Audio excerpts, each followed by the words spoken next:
Rest in peace to the Queen of Soul, Aretha Franklin. I don't know if there's much more to say, but rest in peace. So let's get to some New York Knicks talk. Hopefully some of you all who are a little bit older can respect that. Some of you who are a little bit younger may not respect it as much, but I'm pretty sure you understand the significance. Right? Pretty sure you do. And look, I didn't grow up on her music, but I've heard her amazing voice time and time again. You know, and so I can't help but to respect it. You know, because she's a legend, and you always got to give much love and respect to the legends. You know, because without the legends, we wouldn't have some of the people that we respect today. You feel me? So we got to give that respect. So rest in peace to the Queen of Soul, Aretha Franklin. And, you know, hopefully she's out of any pain that she was in. She's out of pain and on to some place that's more promising. And I'm sure all the greats who are living on the other side will welcome, I don't know if I should say welcome her presence, but will bring her into a legendary realm of amazing artists who have passed on. So rest in peace, Aretha Franklin. But let's get to the topics at hand. We're going to get to the topics at hand and talk about the New York Knicks, of course. Thank you all for jumping on with me. 10:33 on a Thursday night to talk about the New York Knicks. That's always a beautiful thing to have so many Knicks fans ready to go. You know what I mean? We have, first person in our chat room tonight is Isaiah. Isn't that something? He hasn't been the first person in a while, so he's able to come in and be the first person tonight. That's what's up. So I'm going to let him into the chat room, but I'm going to ask him to keep it quiet for now. You know what I'm saying? Just ask him to keep it quiet until we get to the chat. All right. But if anybody wants to join in on the chat, you can. Appear.in/NBK. When the phone lines open up, they're not open up yet. But when they do open up, 516-405-2246. Nothing but Knicks. That's who you with right now. Nothing but Knicks. If you're just joining us for the first time, you've never been on this live stream before, be ready, because it's fun. It's fun. And the chat is off the chain. You can believe that. So pay attention to the chat. But if you haven't been here before, subscribe. Ring that notification bell. Get a notification anytime that I go live so you can never miss an episode. But if you do miss an episode, catch me on a replay. All right. Let's see. Somebody else is trying to jump in. We got Ron Cleveland. You know what I'm saying? Putting these guys on mute. Putting these guys on mute right now. They trying to jump in and start talking already, but I'm putting these guys on mute. You know what I mean? But we got the panel. The panel is jumping in. They're jumping in and they're ready to go. All right. So I want to start off. We're going to jump in right from the beginning. Kemba Walker, Kyrie Irving. Who's your choice? Is there any chance? Well, look, we all know that the Knicks are targeting Kyrie Irving. We know that. There's no doubt about it. They're going to target Kyrie Irving this summer, 2019. You know what I mean? They want Kyrie Irving. They feel that Kyrie Irving would be a nice fit next to Frank Ntilikina. I believe they feel that way. And will, you know, like I've said time and time again, give you that Ricky Rubio, Donovan Mitchell type of effect. You know what I mean? I need you guys, when you come into the video chat, please turn down the sound in the background so that it doesn't come over the live stream, because when you let in, it automatically comes over the live stream. You got to keep it down until you get in and you get muted, please. All right. But like I said, there's no doubt about it. We all know about it. We've talked about it 100 times before, that the Knicks are going to target Kyrie Irving. All right. But for years, Kemba Walker has been rumored to be interested in the Knicks because he's a hometown boy, hometown kid. I don't want to call him a boy. He's a hometown kid. So he's always been rumored to be with the Knicks. And listen, he's a Knicks fan. And if you're a Knicks fan, if you have been a Knicks fan, how can you not want to play for the New York Knicks? Siobhan Robinson, thank you for the super chat. Appreciate it. Said, I want Kyrie, although Kemba would be much cheaper. Yeah, I get that. I get it. Kemba Walker was at camp. Players Association summer camp today. Today's Thursday, right? Yeah, today. And so he was asked questions. Naturally, he's going to be asked about the New York Knicks. Naturally. Okay. And this is what he has to say. Kyrie Irving. This is Kyrie Irving on whether he wants to be a New York Knick or not. All right, so here's Kyrie Irving. And this is the New York Post, by the way, courtesy of the New York Post, written by Mark Berman. See your boy Kemba Walker right there. He says, I've been hearing it for years now. The Knicks. Every time I come home, it's, when are you coming home to the Knicks? MSG is a special place, man. The Knicks are a special team. Of course, I've been a Knicks fan growing up. Always rooted for the home team. But I really can't see myself in a Knicks jersey. Only because I've been in one jersey. I really don't know. Right now he's got to say that he wants to be in Charlotte. I would say it. I'd say I want to be in Charlotte. I'd say I want to stay with my team. That's what I would do. Even if I didn't want to, just to avoid any kind of confusion, avoid any kind of drama, I'd say this is where I want to be. This is where I'm at. And until anything else happens, I'm here. That would be my spiel if I was Kemba Walker, Kyrie Irving, anybody else that's entering free agency next year. Right? If the Knicks strike out on Kyrie Irving, would Kemba Walker be the next guy up? Probably so. I would think he might be. He might be the next guy up. If they strike out on Kyrie, or if this, like I think a scenario was brought up in the last show. What if Kyrie comes and he says, yeah, I want to come, but it's a package deal. You got to bring Jimmy Butler in as well. And the Knicks say, no, that's not what we're trying to do. Do they then say, okay, you know what? We'll leave Kyrie alone and we're going to go get Kemba Walker, or we're going to pursue Kemba Walker. Let me not say go get. We will pursue Kemba Walker. What do you guys think about Kemba Walker? Or is there a scenario where the Knicks say, you know what? Kemba Walker is going to be cheaper. Let's go get Kemba Walker. And I have my qualms.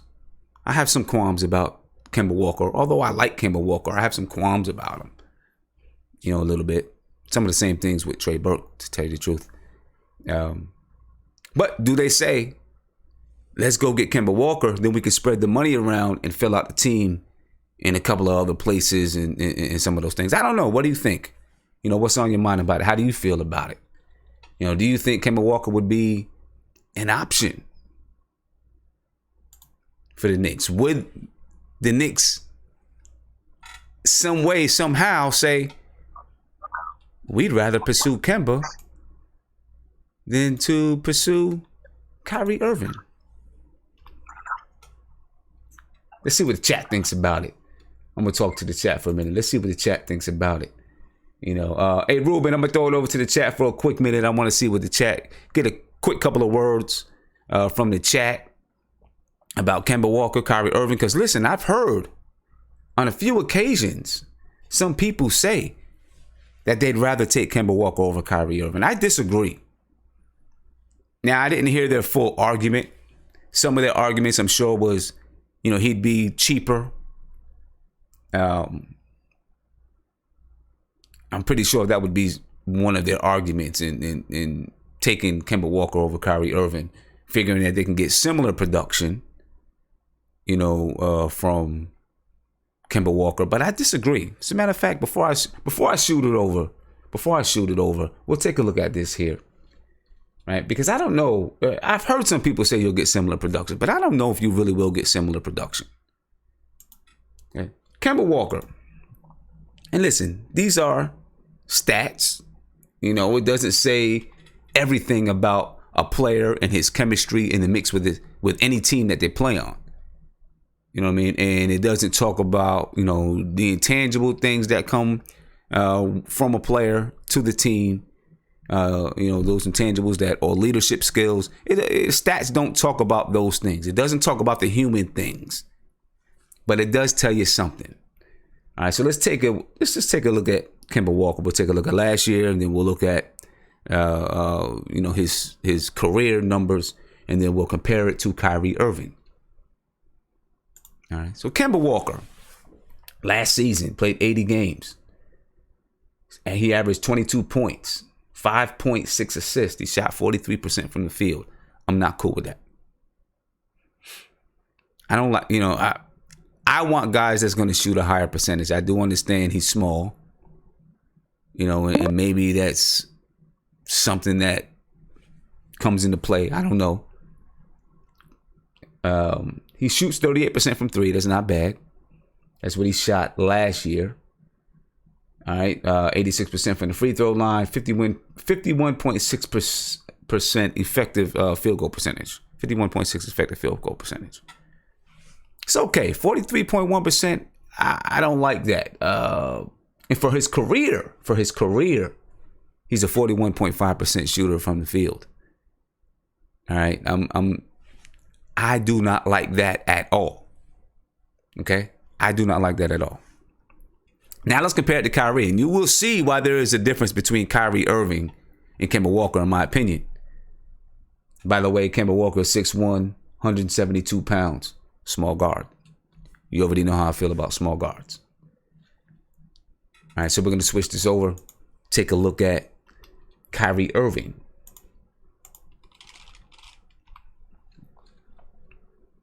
Kyrie Irving, 6'3", 193 pounds.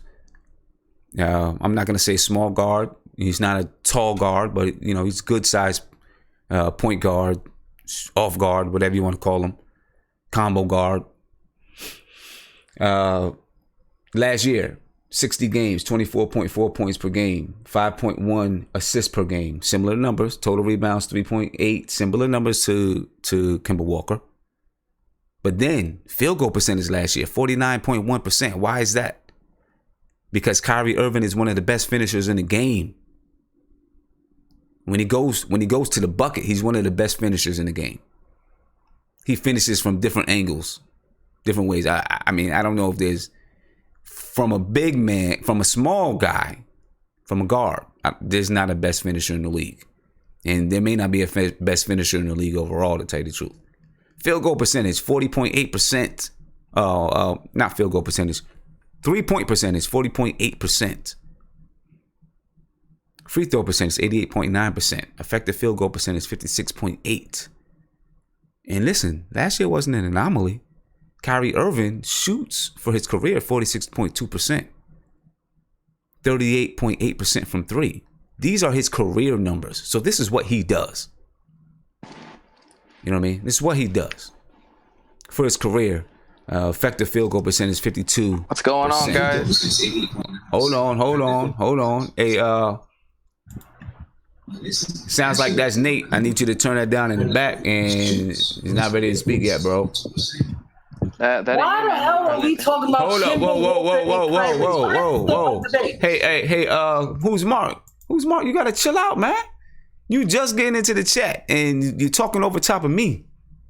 You need to calm down. The chat. I'm trying to tell you, the chat. These guys have no. Some of these, not all of them. Some of them just don't get it. I had to end up kicking somebody out the chat. So I'm gonna open it up. I'm starting off with Ron Cleveland. Ron Cleveland, I'm gonna start off with you, man. And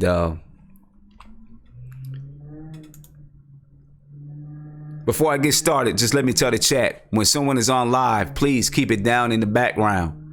And if you can't then I'm gonna have to kick you out. All right. Ron Cleveland, what's popping, bro? You on, man? I like the topic. You know, for obvious reasons. Both of them guys are. You know, you got 1A, 1B player, 1A, 1A. Hold on, Mark. Hold on now. You got 1A. See, I ain't even playing games. I'm not playing. Hold up. I'm sorry, Ron Cleveland. I'm not playing games. That man want to talk in the background. He's out of there. Go ahead, Ron. Okay. It's obvious. I mean, you got your tiers of point guards. Kyrie is the top tier. You got Kemba. He's in that next level of tier of point guards. But the thing is what you're looking for. If you're looking for similar type production, what those two players kind of offer, money-wise, you'll save money with Kemba. You know you're going to have to pay Kyrie more money.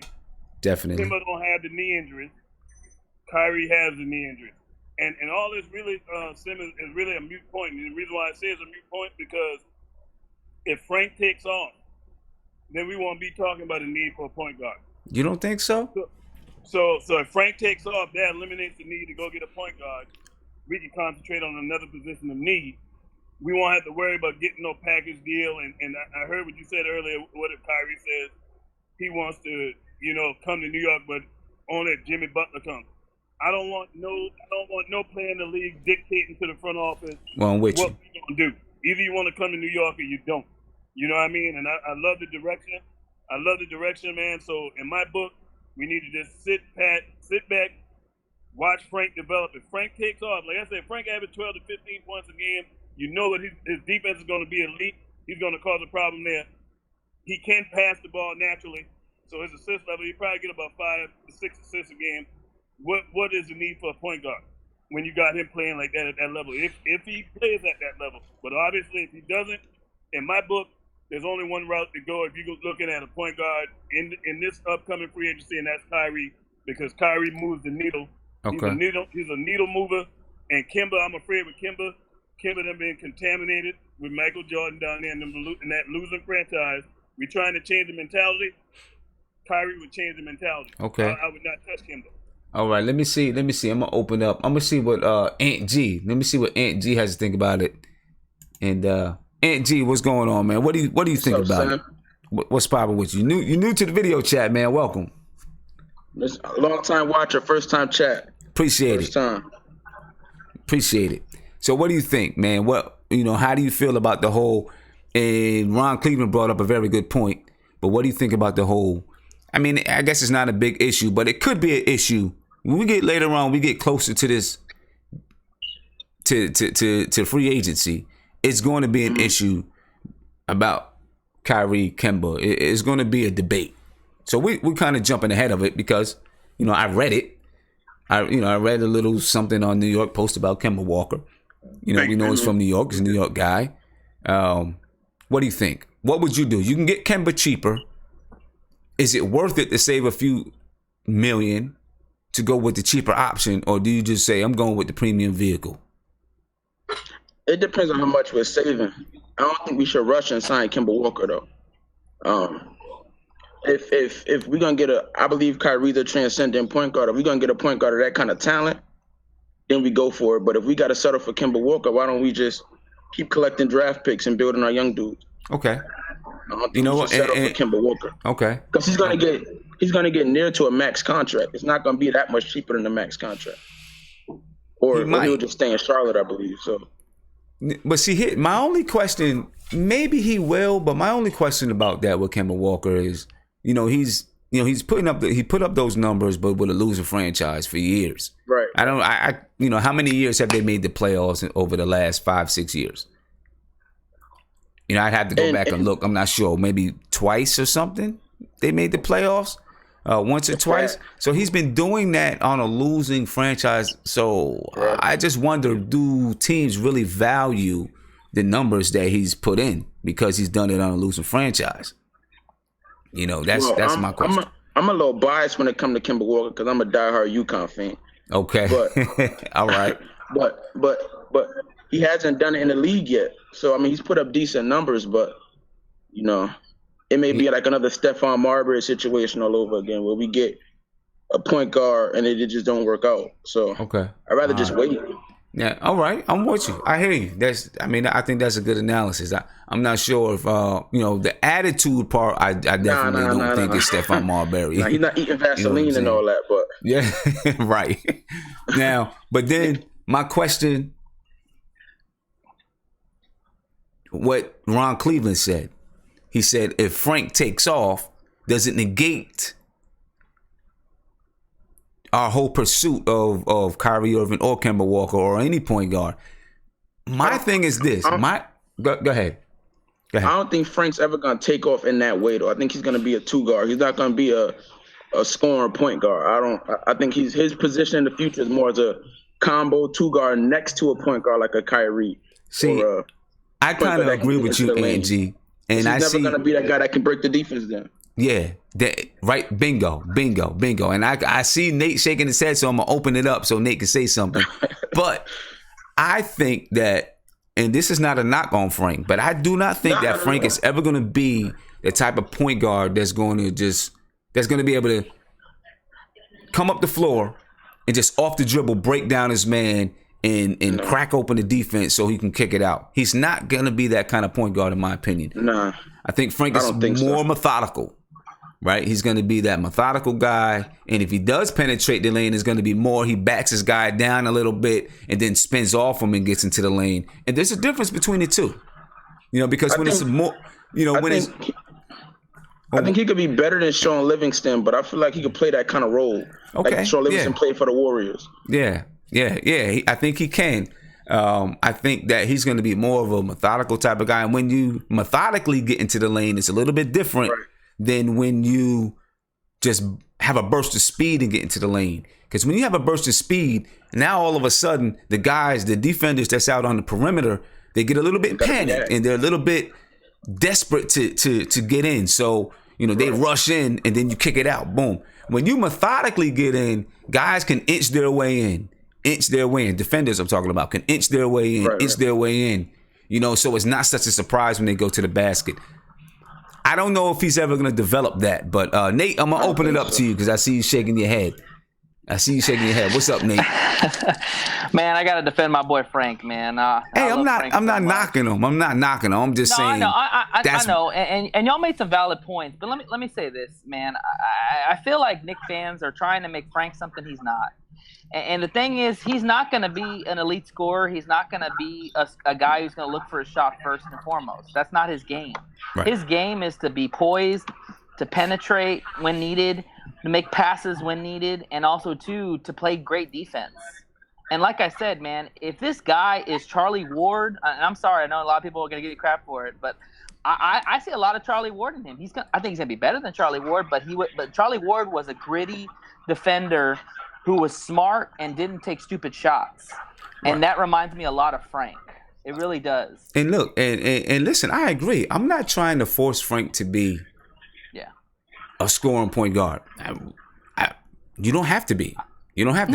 But my question, though, is if Frank becomes, Frank has a breakout year. Let's say he has a breakout year. But he's the kind of guard that he is. Mm-hmm. I still think you might need to have one of those kind of guards on your team. Let's be real. Really if we can get a chance at getting Kyrie Irving, we're going to do it because that guy is a superstar. He's a top 5 player. Mm-hmm. I mean, let's take away the knee problems. This guy is elite. I don't know anybody point guard that's better than him on that in that position. And the truth is, the Knicks are not going to get to the finals if you got a guy like Kemba Walker. I like Kemba. I think Kemba's a great player. Facts. But Kemba is an average to a little bit above average player. Kyrie is a superstar. Kyrie will move the needle big time for the Knicks. Yeah. And the thing is, Kyrie and Ntilikina can play very well with each other. And one thing about this new NBA is you see more point guards playing together in starting lineups. Yeah. Because you got to have the guy who can break off the dribble, get the shots, and you have the guy who can set up the people and make the passes and all that. But you got to have defense. You know me, Sim. I love defense. Yeah, and listen, the whole thing about, I'm bringing this question up because I can guarantee you when we get to free agency and we're about to jump in there, that this question is going to be brought up again. Sure. In multiple places. Do you go with Kemba? Do you go with Kyrie? Especially if Kemba has a really good season. If Kemba has a really good season. I see Isaiah raising his hand. I don't see no food in that hand. But he just had a donut though. He just had a donut. I seen him. I'm gonna get to you, Isaiah. I'm gonna see what Ruben is talking about. Ruben, what's popping, man? Where you at on it, man? This dude just brought up Charlie Ward, man. Hey, man, come on. Hey, I liked Charlie Ward. That was I like Charlie Ward. He was a tough dude, man. Somebody in the chat said we need to keep, Frank, no matter who we pick up, and I agree with that. I think that was Sayer. Somebody else in the chat said something that I really agree with, which goes in hand with what we was talking about a second ago, which was that we're Ron. Where Frank can go and where Kemba will fit, where Kyrie will fit. I feel like Mark is right. Like Kyrie is a A1 guy and Kemba is a 1B guy or whatever he calls it. But I think how many superstars do we need? I think KP is going to be a superstar. I think we're going to bring in a superstar with the money. I think Knox is going to be amazing. I don't think that we don't need Kyrie to, I think even Frank could do it. But Frank's got to hit the ceiling, like there's somebody put in the chat. That ceiling would be Rajon Rondo, and I'd be happy with that. I would be super happy with that. But he'll have a better shot, most likely. It won't take him so long to get that shot. But my thing is, that's a great ceiling, especially with Rajon Rondo with length. Yeah, I'm good with that. I would love that. I would not say Charlie Ward, Nate, first. And second, I agree with who's Mark, except for I'm not mad at a 1B point guard. I don't have to have a 1A. Yeah. KP's our superstar. Yeah, and my only thing is, but along with if Frank, like you said, Frank can be that Rajon Rondo. I would love for Frank to be that Rajon Rondo. I have no problems with that at all. That's great for the big three. That's great for me. I still think you need to have one of those guards that can really crack the defense, though. You need it. Check this out, Sam. This is what I had. My question was. Are you really comfortable? And I'm not talking about a hypothetical Frank. I'm talking about this. Let's talk about what Frank gonna do after this year. Mm-hmm. If we were looking at Frank today and we went to a marquee free agent and said, this is going to be your starting point guard, are we asking for Kyrie, Kemba, or Frank Ntilikina today? You know what I'm saying? If next year we have what we have today, we're going to want one of those two players. And I don't know why Mark is mad at Kemba if it's going to bring another superstar to go with KP, the superstar. I don't know why Mark is mad at Kemba. I'm gonna bring him back in here in a second. I'm gonna bring him back in here in a second. You know what I'm saying? But he's got to keep it under control. I'm gonna kick him out again. Isaiah, man, what's popping, man? What's popping? So it was a croissant, by the way. It was a croissant. Croissant. Okay. That Isaiah. That reminds me of the Melo tweet when he tweeted that dude. He was like, "You big glazed donut face." I'm not saying you're a glazed donut face. I'm just saying. It's all right. But no, let me say this though. Let me tell you what Kemba. You know what Kemba Walker is, Sim? What's that? He's off-brand cereal, and Kyrie Irving is on-brand. Hey, sometimes that off-brand cereal tastes okay. I know. Let me tell you. Especially, listen, hold up. If you have $2 to your name, you know what I'm saying? That off-brand cereal is gonna taste pretty damn good compared to the on-brand cereal if that's all you got to your name. Listen, I know that. You know what I'm saying? Listen. That that ShopRite brand to be all right. Cereal, you gonna be like, damn. I wish I had them Frosted Flakes and not the Flakes Frosted. I'ma just say that. That's true. You know what I'm saying? That's true. But check it out. But I guarantee you, them Flakes Frosted will fill your stomach up and get you through your day and get you where you need to be till it's time to eat lunch. I can guarantee you. Well, listen, I'm a big fan. The Frosted Flakes only gonna last me from like 12 o'clock on a good day. But yeah, listen, I bet. But no, listen though, man. To me, this if we get Kemba, this would be a very Knicks move, old Knicks move. Okay. We don't get the big star, so we go to Plan B. Now, there's nothing wrong with having a Plan B, You but gotta have a Plan I'm B. tired of second tier stars. I'm tired of. And can we get in there? Can we put some knowledge on this? Kyrie's 28. I mean, Kemba Walker is going to be 28 or 29. Do you really want to pay? Listen, I guarantee you, when Kemba Walker gets his new contract, people are going to the minute he signs the contract. It might not be with this. It might not be with whoever it is. He's gonna be a overpaid point guard, and he's gonna be on the wrong side of 30. I mean, we'll see. Well, it depends. Right now, Kemba Walker makes $12 million a year. You know what I mean? But we'll see. It depends on what the NBA value, how they value Kemba Walker. You know what I'm saying? But somebody had a good point. I think it was Ruben. Ruben had a good point earlier with the fact that, I believe Knox will be our superstar. I believe KP will be our superstar. I'm gonna say this: we only got one ball. You know what I'm saying?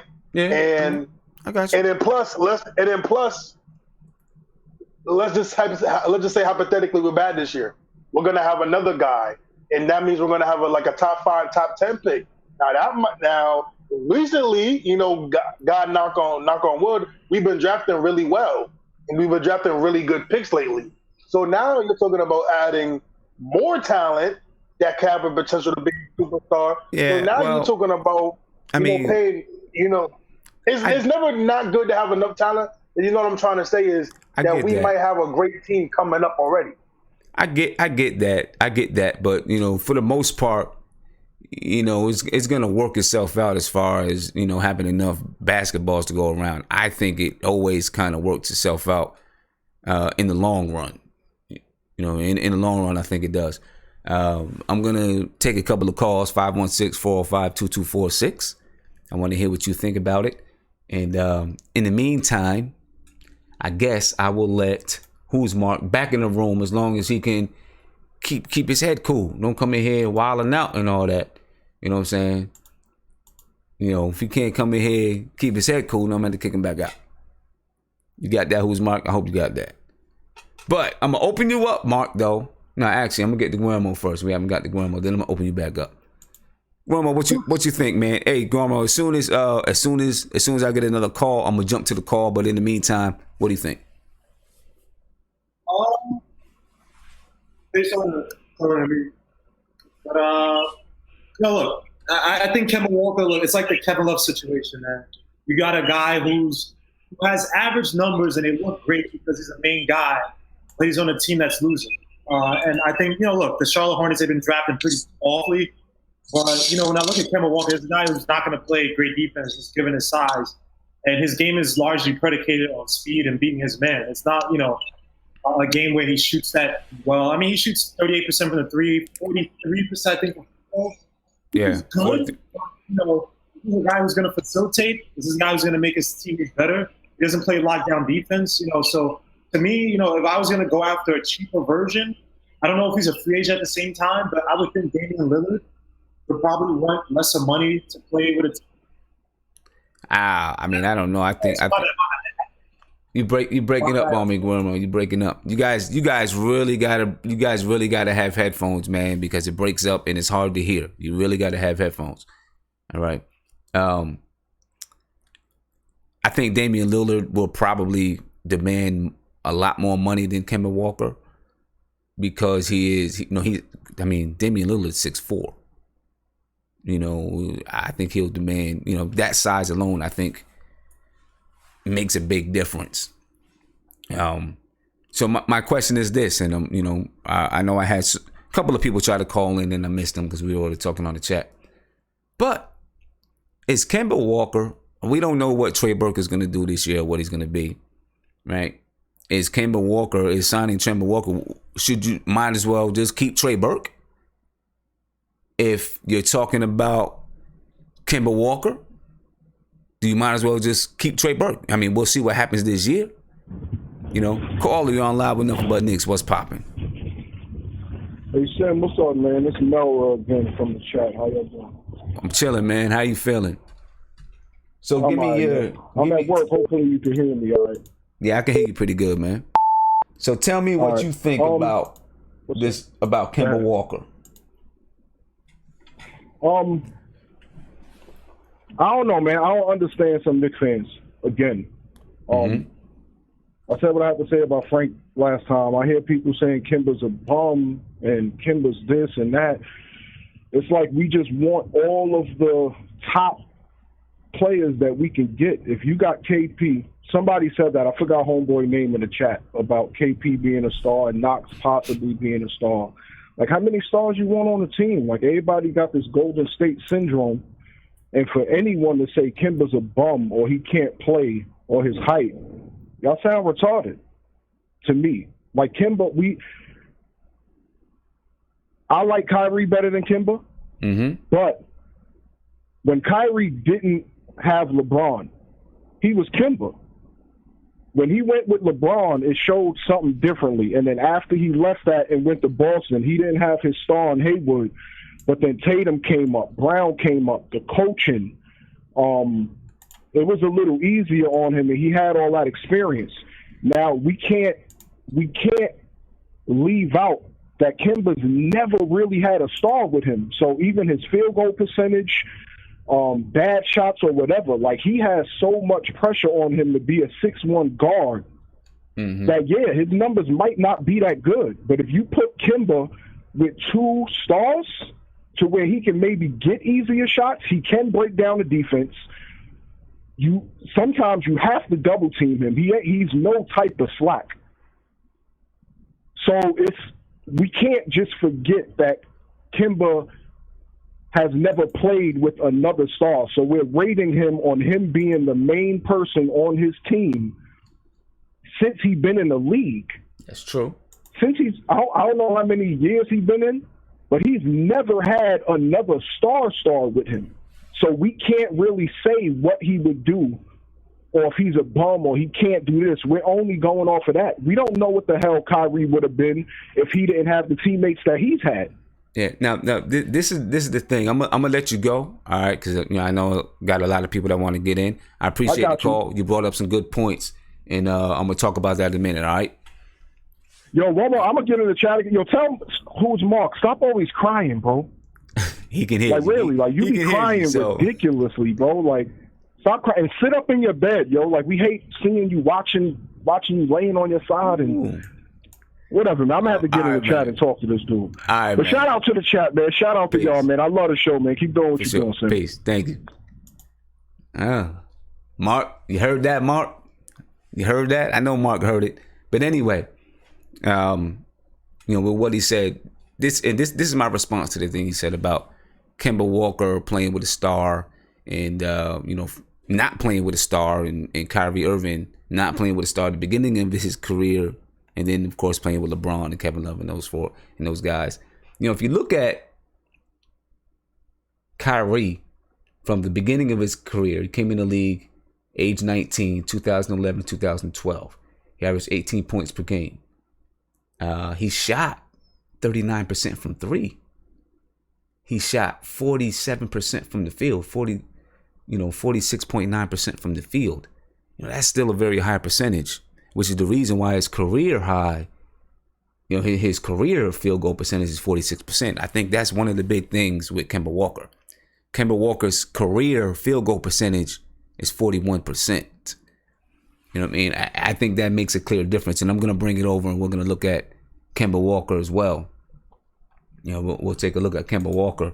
But I think that makes a big difference when you're talking about, Kemba Walker not playing with any stars or whatever. So Kemba Walker came in the league the same year. All right. Call you on live with nothing but Knicks, but let me just hold on for 1 minute, all right? Yeah, I got you, bro. Yeah. Kemba Walker came in the same year. 12.1 points per game, 4.4 assists per game. He shot 30% from three, shot 36.6% from the field. Kemba Walker has never shot over 44% from the field for his career. In 2016-17, he shot 44% from the field. Up until then, it's been 43% in 2015-16. 38% or 38.5. We'll give him 39% in 2014-15. 39% in 2013-14. 42% in 2012-13.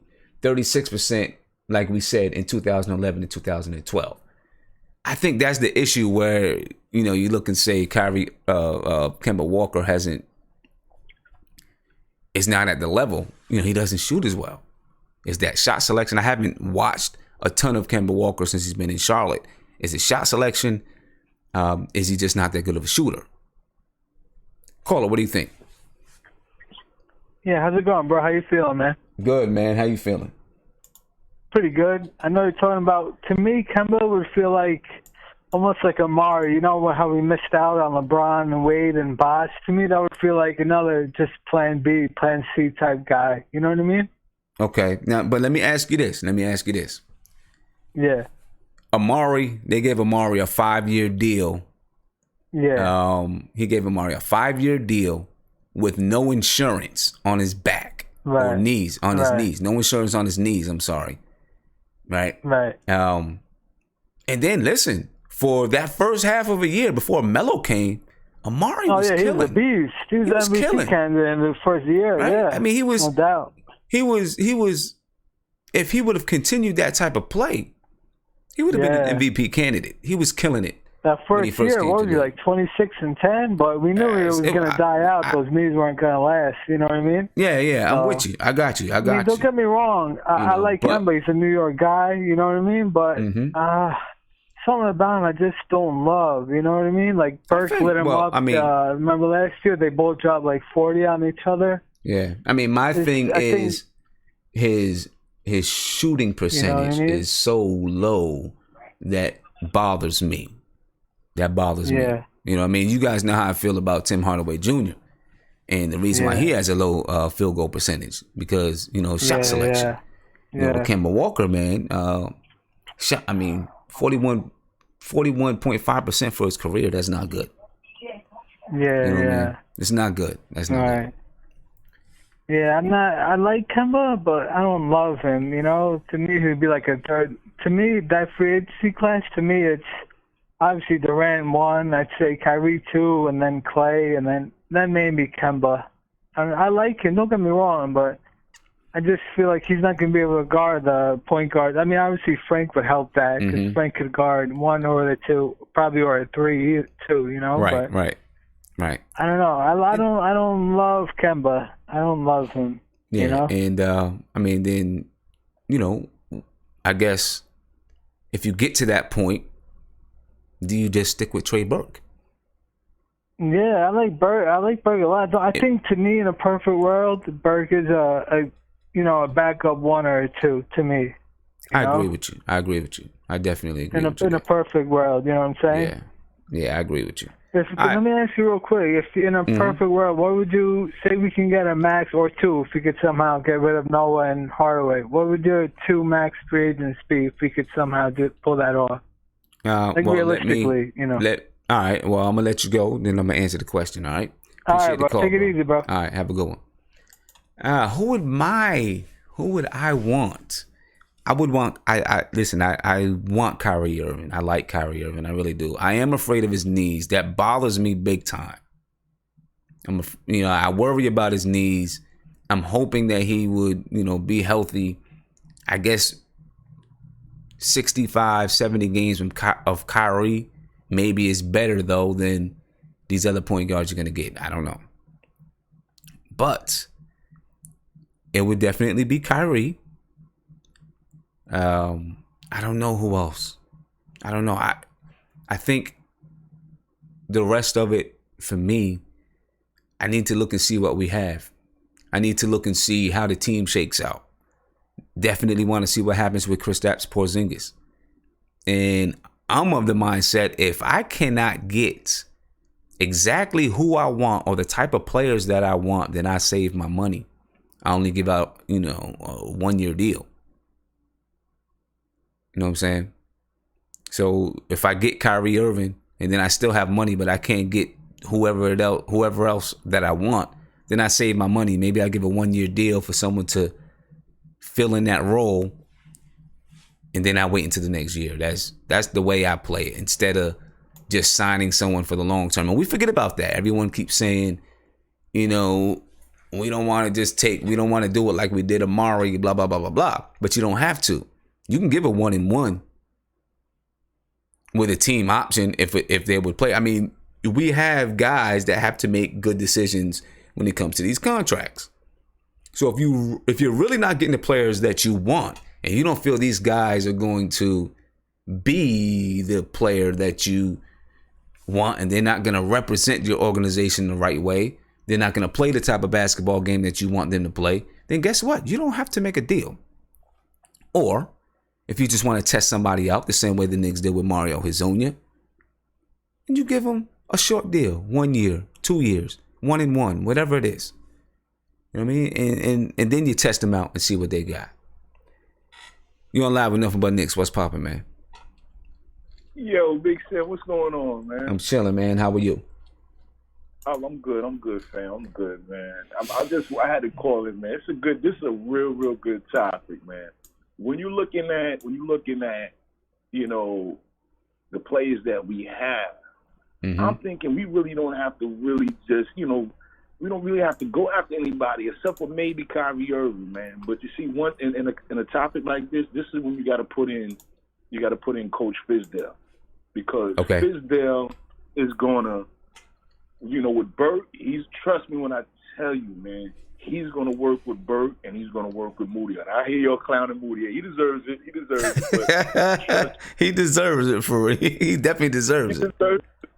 But who deserves it more than anybody is Tim Hardaway. He deserves to get, ridiculed every time. But anyway, Tim Hardaway Jr., excuse me. But anyway, this is when you have to bring in like Coach Fizdale, because Coach Fizdale is going to bring out the best in these players, man. And we really should just, I see a lot of Knicks fans be panicking and everything, man. To quote my man Nori, man, we got to relax, man. We got to relax, man. You know what I'm saying? We got to relax. Everything is gonna work out for the better for us, man. And it's so good to hear, us having these conversations, man. Because before we was dead in the water, nobody wanted to come to New York. Right. You know what I'm saying? So it's good to hear that things is finally moving, man. But everybody just got to relax. We're gonna be good. I like Kemba Walker. He's cool. You know what I'm saying? He's a New York native too. But the thing is that I want to compare him somewhat to Burke. You know what I'm saying? I really can't. You know what I'm saying? But the thing is that watch what Fizdale does with Burke this year, man. Trust me. Trust me when I tell you, man. Trust me. Yeah. Listen. Comparing them to Burke, I don't think it's out of the question. As a matter of fact, Burke, at least last year, and we can go back and look at his stats, his career stats. Yeah. I mean, Burke shot 46% from the field last year. You know what I mean? 30, in the high 30s, mid to high 30s, I think, from the 3-point line. It's the defensive end that we have a problem with. That's what I'm saying. And see, one of the things that Fizdale is doing, man, he's starting that chemistry amongst the players early, so they get to know each other, hanging out with. You know what I'm saying? That's so important. That's really important. So, and I was thinking too. I don't know what you think about this. I'm gonna run this past you. Maybe we could get Kyrie Irving, right, and Kemba Walker instead of Kyrie Irving and Butler, and have Kemba. It's kind of disrespectful, but listen where I'm going with this. Have Kemba come off the bench. Let's have a strong bench. I'm not one of those people that, that say this garbage time and that, with the bench, because I always believe that bench is just as important as that starting five. You know what I'm saying? So, maybe we can do it that way. What you think? All right. Well, I'm going to let you go. All right. And then I'm going to respond to it. All right. I appreciate the call, man. Okay. All right. What's up, Big Sim? I see you with your EPMD official fisherman hat. Yes, sir. That's my era. That's my era. All day. All right, man. No doubt. All right, peace. All right. One. Yeah. excuse me, signing Kemba and Kyrie, I don't think that would be. I don't think that would be a good idea, in my opinion. You know what I mean? To sign both of them, then that makes us really, really small. You know, even coming off the bench. Well, I mean, Kyrie is 6'3", Kemba is 6'1". But then, you know, you don't, you know, having those two, you don't, I don't know. I don't think it'll work. And I don't think they would do it. I don't think Kemba would do it. I think Kemba wants to go someplace where he either stay in Charlotte or he's going to be where he's going to be a starting guard. I don't even want to say point guard, but a starting guard. You know, and I don't think we would see that. You know, maybe later on in one of their careers, you could see that. You know, I think Kemba Walker. Kemba Walker is probably at a point in his career where the next team that he goes to, if he doesn't elevate his game, and people can say, well, what's he need to elevate? His shot selection. You know, yes, he averaged 22 points a game, but he shot 43% from the field. And I think that's too low of a field goal percentage if you're going to be taking that many shots. In my opinion, that's just how I feel. So I think he's at a point in his career where if he can't attach on to a team and, you know, be the starting point guard or guard, and that team make the playoffs every season, or he can attach onto a team that he can help, you know, advance further in the playoffs or whatever, then you're going to look at him in the next 2 or 3 years being a bench player. You know, there's nothing wrong with being a bench player. You know, you need everyone on the team. But I don't think next year would be that year. I mean, caller, you don't lie with nothing but Knicks. How's it going? I'm chilling, man. How are you? Anyway, I really don't like the Kemba deal. I'll be real. Kemba to me is a ticket seller. I mean, he's a great player, but that's his main thing. He's flashy. You get the report, oh, Kemba crossed up a guy. But like you said, he shoots 43% from the field, and that was one of his highs, right? But his career shooting like 39. I'm not saying he's the 39% shooter, but 43%, that's not what you want when you're the Knicks. You don't want to hover in mediocrity, be that team. You know what I mean? You won't go nowhere. Right. To me, the guys you would chase would be Butler and Clay, because Clay, nothing goes wrong. He can't ruin your team. It's just, do you see any situation in which Klay Thompson kills chemistry or anything? No, you're right. You're right about that. Because he fits perfectly. Almost the same thing with Butler. With Butler, you've got one issue. If you have teammates he doesn't like that are young, and that's a good issue to have because he wants to win. And they fit perfectly with Fizdale because they both play defense and they can score. And why not let Clay see what we can do with what he can do by himself? We've never seen that. We've seen flashes of it when the Warriors play. They run Clay only near the end of the first quarter normally? Isn't that how they go? Something like that. It's something like that. Clay and he does pretty well, I'll be real. I like that. I mean, if you go Butler or Clay, there's no downside there. There's no risk, really. And neither of them are really injury-prone. Clay, I mean, he had the hand injury, but it's a bone. It heals. Yeah, but see, I don't think that Clay is going to leave Golden State, really, though. I really don't think he's going to leave Golden State. I think he's comfortable there. I think he might be right there, so I'd say the Butler deal would be probably more efficient. It depends if Clay wants money, because I don't think they don't have the room. They can't pay him and everyone else. You feel me? Unless KD leaves, which could be possible. Okay. Yeah, that could be possible. It could be possible for KD. Isn't it just crazy the way the NBA is today? You know, back in the day, it was like guys had 7-year deals and you knew players were going to be on a certain team. You could buy a jersey without having to worry about it. Today, now they got the whole authenticity thing on Fanatics, where they say if they get traded. Right, exactly. You know, it's crazy. But it helps to sell jerseys though, because only about 20% of the people are going to actually turn in their jersey and get a new jersey for the new team. Because if you like a certain player, you probably want the jersey of that new team. You know what I mean? So it definitely helps jersey styles. I'd say more for the player than anything. Yeah. Hey, man, I appreciate the call. Great call. Yeah, thank you for having me. Definitely, man. Have a good one. Make sure you call back. You too. All right. Yeah. I kind of agree with him about Kemba Walker. Well, I mean, and I've been saying it all along, though. I just don't think that I don't like his shot percentage. That's what bothers me the most. Do I need him to be a facilitator? No, I don't, because I think Frank is going to be able to play that role. So I'm not sure if I exactly need him to be a facilitator. You know what I'm saying? But you know that's my issue with Kemba Walker, along with some of his size, because you know how I feel. If we're going to be playing positionless basketball, you got to be able to switch on the defensive end, and I think that's where we'll have a problem with Kemba Walker. Fizdale wants length. Kemba Walker doesn't really provide it. Anthony, tell me about what's popping, man. Sam, what's going on, man? What's good, sir? What's good, sir? Good night. Peace to the Knicks fam and all the chat. Everybody out there. What are we talking about tonight? Now we're talking about Kemba Walker. You know, the possibility of Kemba Walker maybe being a substitute for Kyrie Irving. Okay. I heard you a little bit, and I've seen some of the people, everybody in the chat room and so forth. Okay, Mm-hmm. and I get it.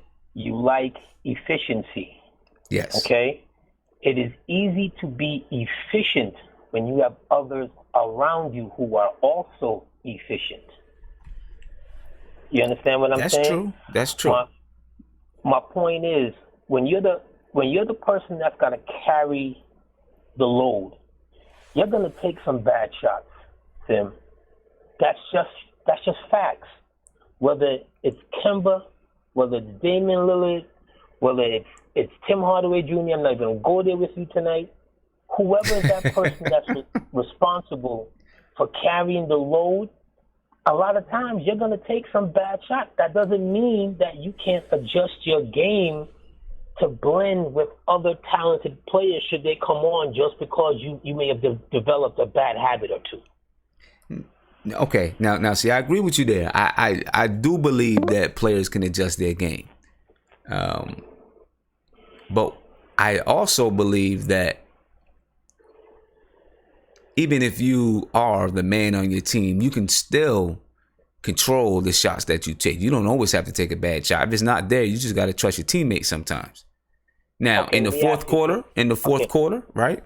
My bad, but you know, in the fourth quarter, then you know you may have to force up a few things. If you're the best scorer and you're the option, you know, you're that guy, then yeah, you may have to force up a few things. I understand that.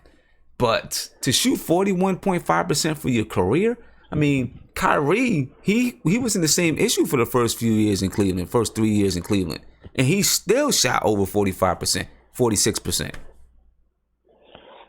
That's not the argument. I'm not going to argue that Kyrie's a better ball player than Kemba. Of course, Kyrie's a better ball player than Kemba. But Kyrie's also, he's not on his second or third knee surgery. That's true. With our luck, that's true. With what's happened to us in the past, with getting big money guys that they come in with an injury and they don't spend their contract, you have to be really looking at Kyrie with a side eye. Okay. I mean, no, I agree with you there. I agree with you. I mean, I guess my argument with the whole thing is, do you settle for Kemba? Or do you settle for Kemba if you can't get Kyrie? Or do you say, you know what? He's not really fitting the scheme that we want. We'll save our money or you know, we'll spread it out in different ways. Or do you look at Kemba and say, you know what, he's a cheaper option than Kyrie. We can fit him in. You know, so I'm not saying that he's a better player or really comparing them. You know, I'm just looking to say, do you take him as a substitute for Kyrie? Or if you don't want to spend the money on Kyrie because of those knee injuries, do you say Kemba Walker could be an option? I say no because of the field goal percentage. If Kemba Walker averaged 18 points a game and shot 46% from the field, I'd be much happier than 22 points a game and 43% from the field. You know what I mean? Because I think efficiency is just... those percentage points that you're talking about, you can also look at the flip side and say, well, how many times this guy's going to the free throw line? Okay, how many times is he getting? How much assists is he getting per game? There's other ways to affect the game positively besides shooting, 4 for 8 for the game, 10 for 16 from the game. Yeah, you'd be more efficient, absolutely. But if it is. You gotta carry stuff. You gotta carry stuff. Right, You're not I agree with you. Be that efficient. Take a look at Kobe his last few years, and look at Iverson over all of his years. Would you not still have them on your team? Look at how they shot efficiency wise. And I have to go back and look at it. They didn't shoot 41% for their career. No, I'd have to go back and look at it. They didn't shoot 41% for their career. That's what Kemba shoots now. Iverson was not a very good shooter. Iverson was not a very good shooter as far as efficiency wise. No, and he was a ball hog. And you know what? And just like you said, there's other things you can do, but Kemba doesn't bring the same defense that Iverson brought. You know what I'm saying? There's some things that Kemba doesn't bring that Iverson brought to the game, because there are other things you can do. But that efficiency means a lot. And if you're a guy like Kobe, which Kemba is not Kobe, if you're Kobe, then yeah, you might be able to get away with it because of some other things that you can do, especially in the clutch, right? But the efficiency, it leads to so many. If you shoot a bad percentage, you're giving up. You're giving up how many rebounds are now available. Other teams are getting, they're lighting it up on the break, because your team, and it doesn't mean just because he shoots a bad percentage, doesn't mean the whole team is going to shoot a bad percentage. But if he came in, he would be one of the spark plugs on the team. You know what I mean? And what he would do on the floor is going to dictate, partially have a big impact on the way the team is playing. And if you shoot a bad percentage, you're going to spark the break for the other team. Sometimes you demoralize the team because you might be able to play great defense, but you can't put the ball in the hole. That's tough on a team. You know what I mean? I think, and then of course, it goes and plays into the emotion of the game because you're making shots, you're not making shots. Efficiency, I think, is really important. Taking good, efficient shots. But I think you make a lot of good points. I just think that efficiency, I put a high value on efficiency. You know what? The most efficient guys are the guys that are locked up under contract that we're not. You got me there. You're right about that. That would just not. So let's talk about reality and what we can get and not get something that's, efficient, but yet still is coming with a bad wheel. Anyway, I know you got some other people on the line. I don't want to hold up.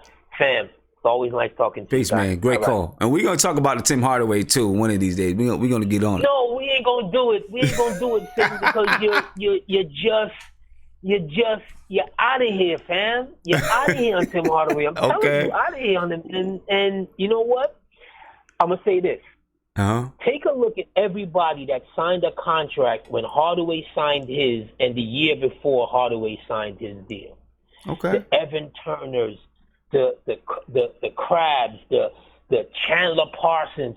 Chandler Parsons has not gotten one contract of $90 million and over. He got 2. I know. There's a lot of guys that I could go down the list that signed their deal when Timmy signed his deal, and you would not take them over Timmy.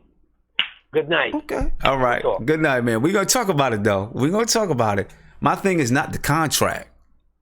You know what I mean? I mean, the contract is water under the bridge. There's nothing you can do about it. Now, if he played this way and he had a lower contract, would it look better? Yeah. It would look better on the team. But the contract, I mean, that's a sunk cost. It's sunk. It's gone. You know what I mean? That's a sunk cost. I don't care about what other teams did. I just care about what Tim Hardaway is doing for our team right now. And he's just an inefficient player, sometimes unstable mentally. But we're not talking about Tim Hardaway right now.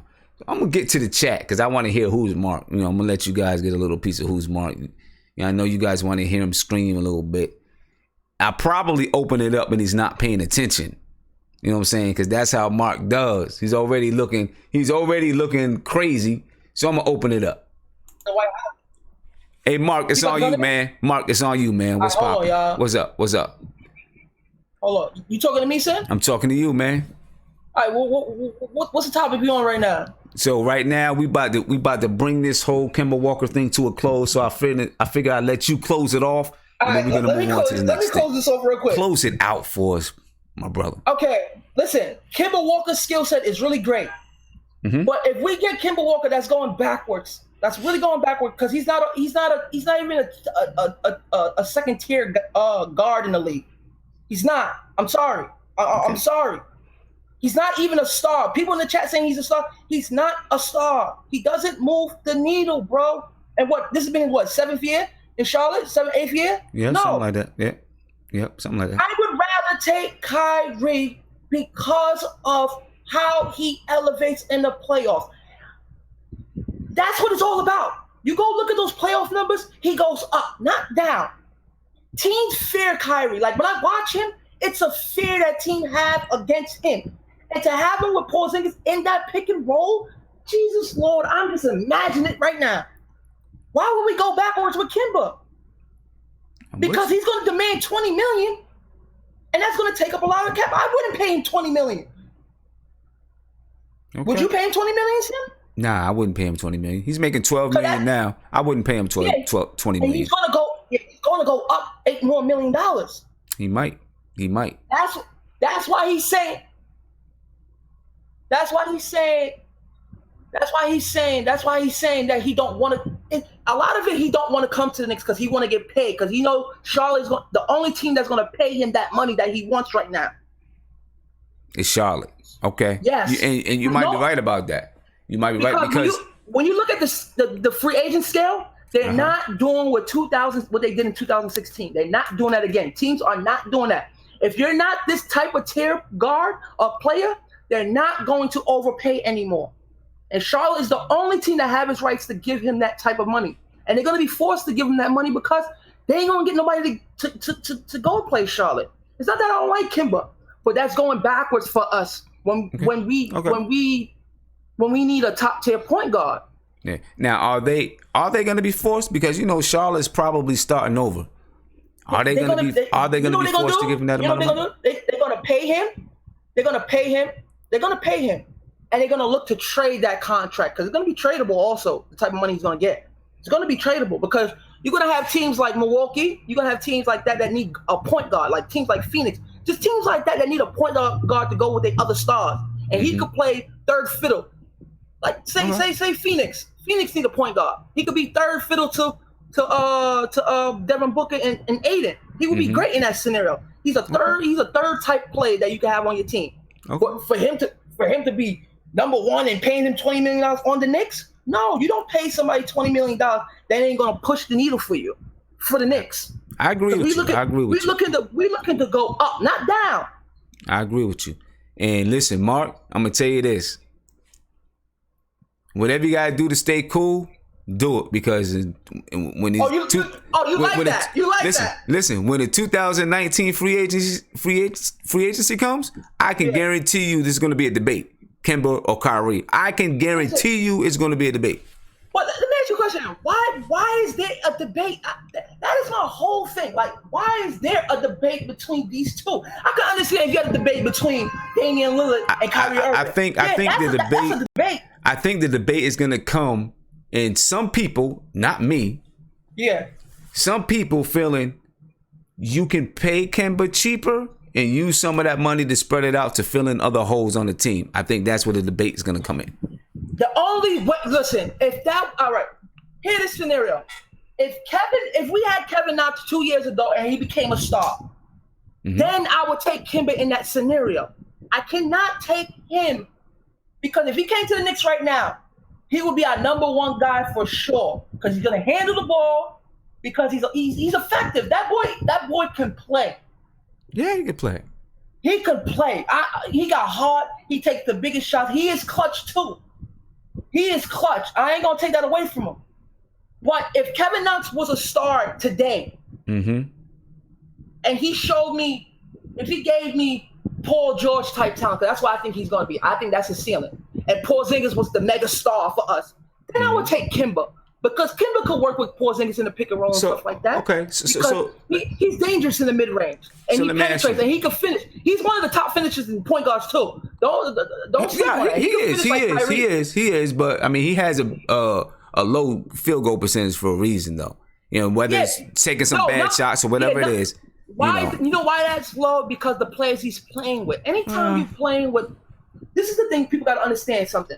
When you're playing with players that shouldn't be on the floor, honestly, your field goal is going to look bad because he's taking majority of the shots because the other players are not that productive. Well, I mean, listen, I play ball.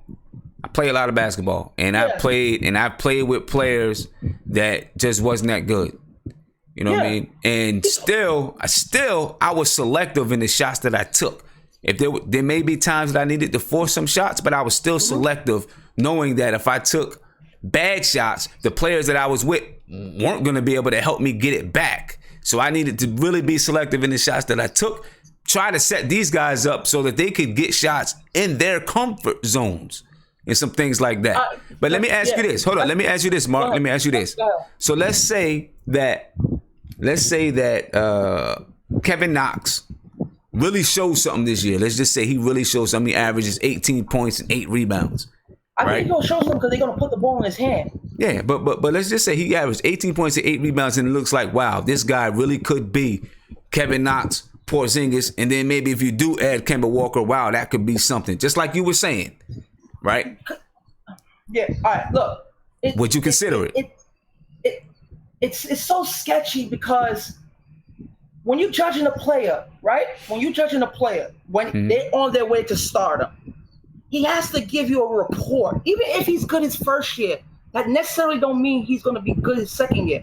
Now, if he was good his first year and showed me 2 more years after, that I can trust him because first year is like, okay, you can show me you play.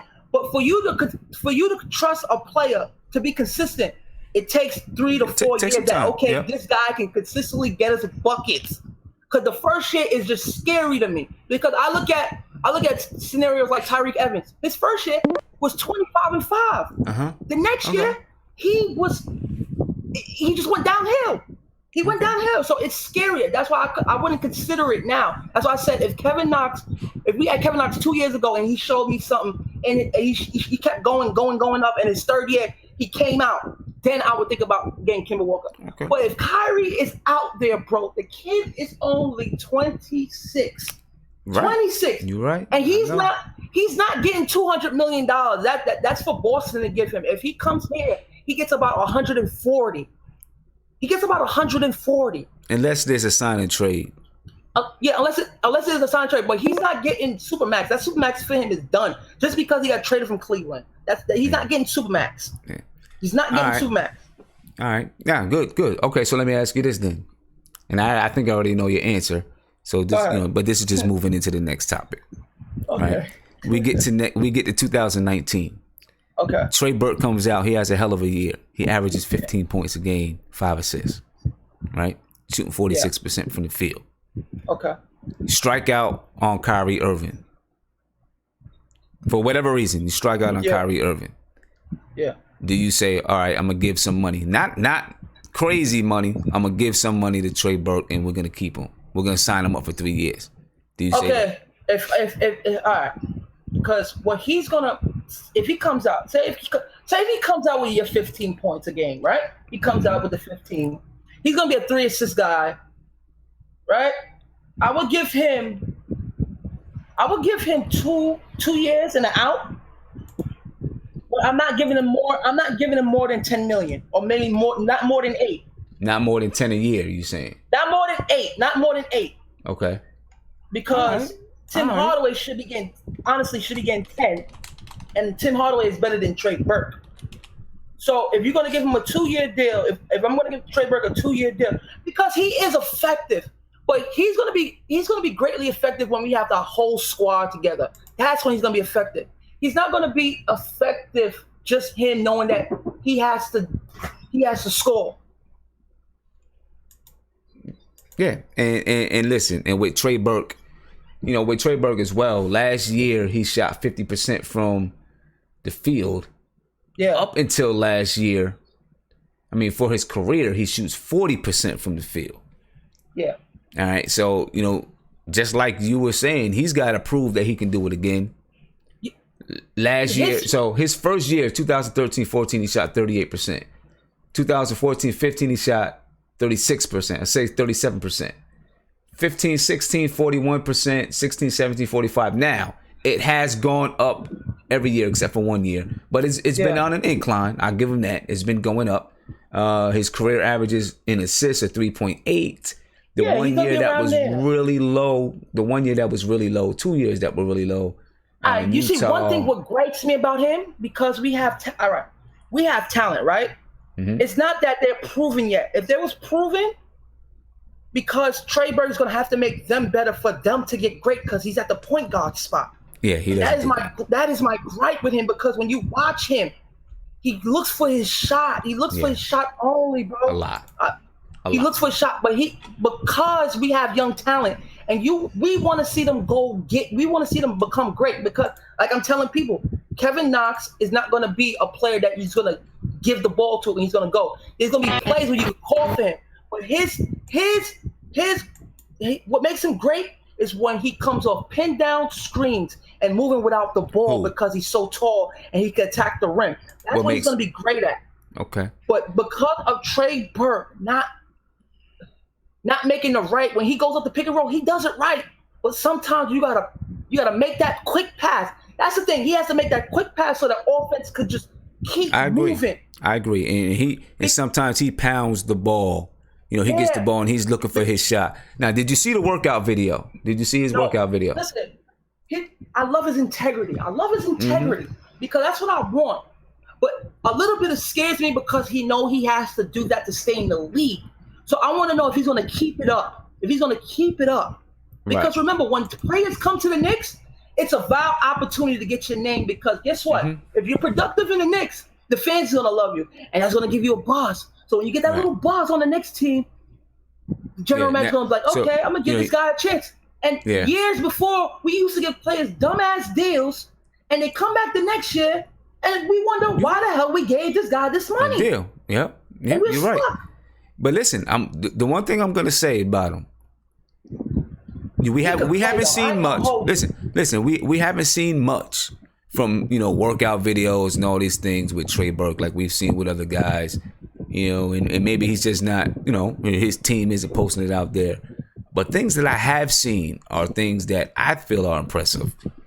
Things that he's just doing things that other people maybe aren't doing. I just showed the video and I'm gonna replay it. He's out in the desert or by the beach, whatever. Doing a lot of things, working in the sand, really getting himself stronger. Doing some things that are impressive. Right now is because of Fizdale. I feel like he's one of them coaches. Mm-hmm. Don't do what you gotta do. You ain't playing. Yeah. You ain't playing. That's what I like, because that's what we needed at the head. We didn't need a player that's a leader on the bench. We needed a coach where he puts his foot on their ass. I hear you. You're right. I mean, that's what you need with a group of young guys. Yeah, he puts the fear. He puts a little of that fear in these players, because if you don't play up to par, you ain't playing. That's how I felt. Like, that's why I said, if Trey Burke would have came in last year a little earlier when we was calling for him, when he could play with Porzingis, because he didn't get to play with Porzingis. Right. We could have done something. We could have seen a little more what he would look like with Porzingis, because Porzingis is going to be the offense. Necessarily, he don't have to be the offense because of the style that he plays, that he doesn't need the ball to be super effective. Yeah. So I'm not mad that he's on the team right now for what we're paying him. I just don't want to, if he comes out and ball out, I don't want to overpay him and he comes out the next year and say, whoop, I got my $8 million. I don't have to play hard for the Knicks, because no other team, when players came here, that's what I fear the most. Okay. Hey, Mark, let me get my man. We got a guest in the chat. Well, actually, he's been here before, but I forgot his name. My man right here with the black shirt. What's your name again? Who, Rafi? Nah, not Rafi. I can't think. Right here, got the, what does it say? Planet on your shirt. I don't think he can hear me. I don't think he can. He'll catch you on. Rafi, what's poppin', man? How you feel? What's your feelings on the topic, man? So right now we switched from Kemba Walker,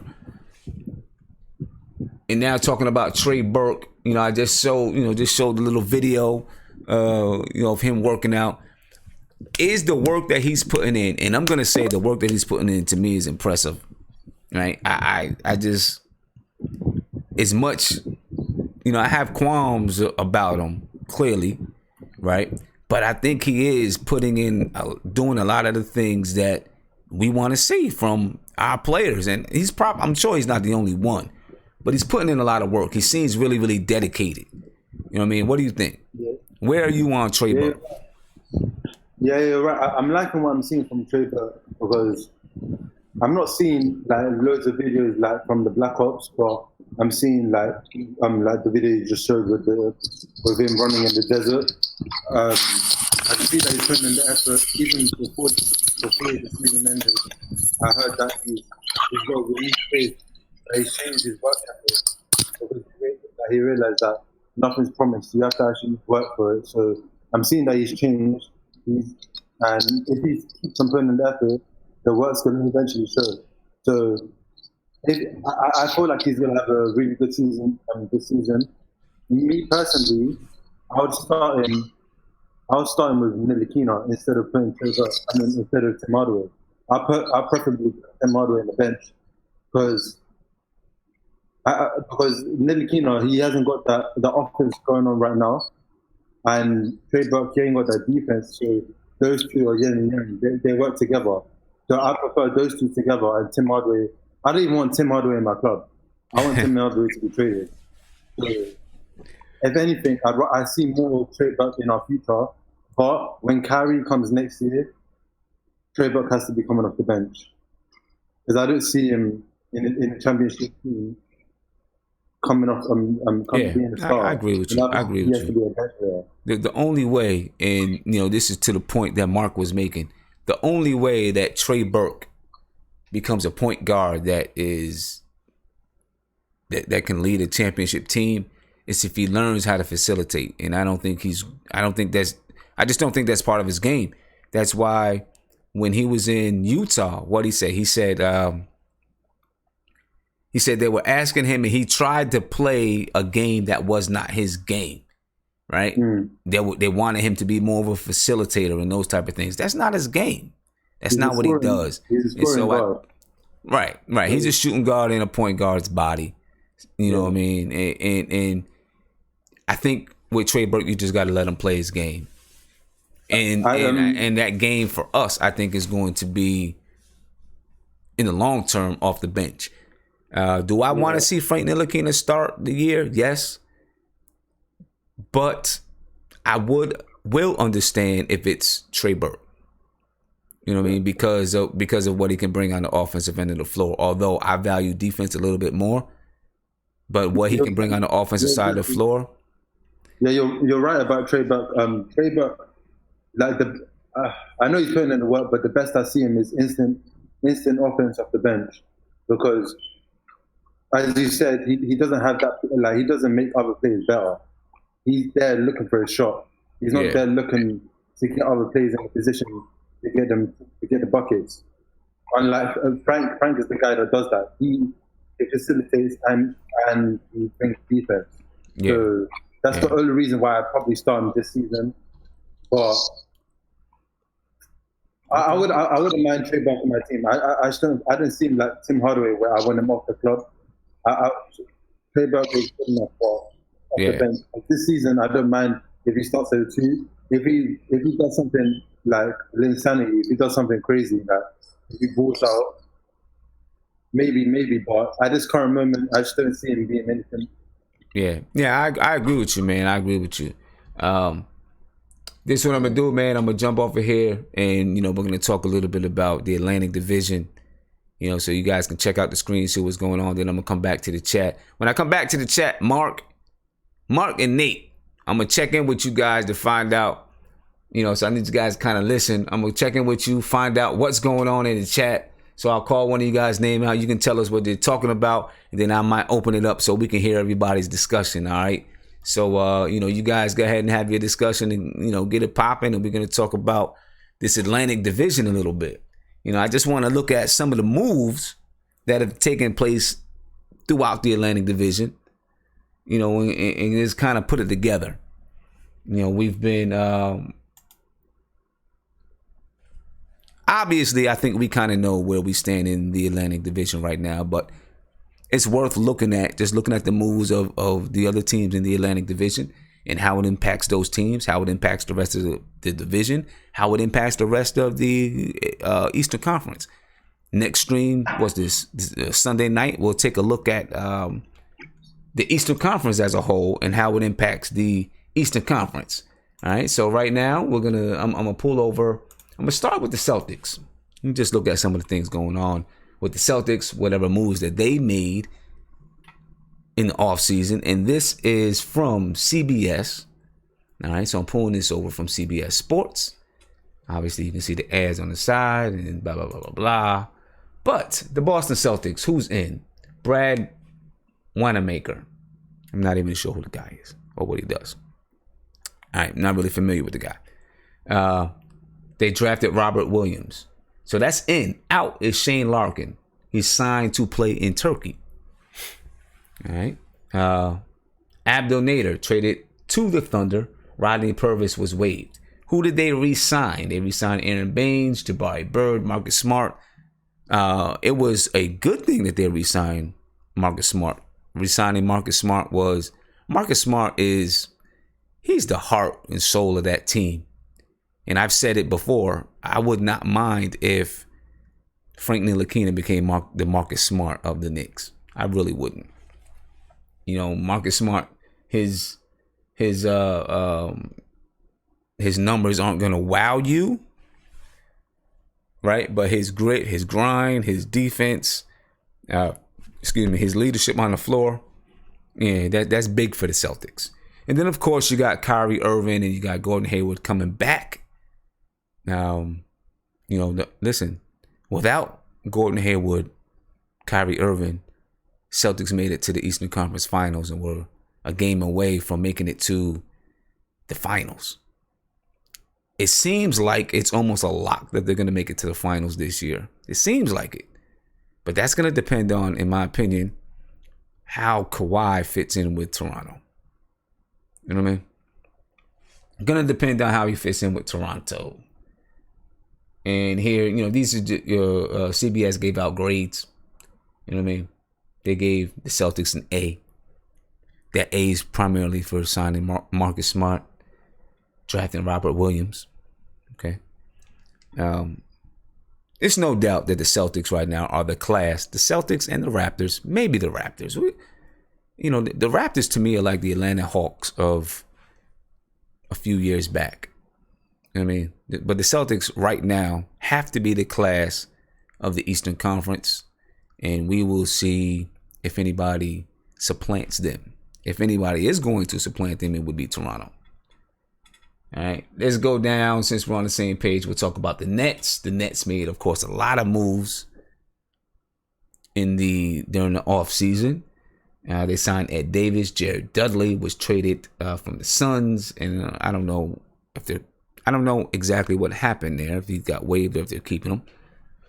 Kenny Fareed, Trevion Graham, Shabazz Napier, Musa. They drafted Musa. They drafted Kurix with the 29th and 40th pick.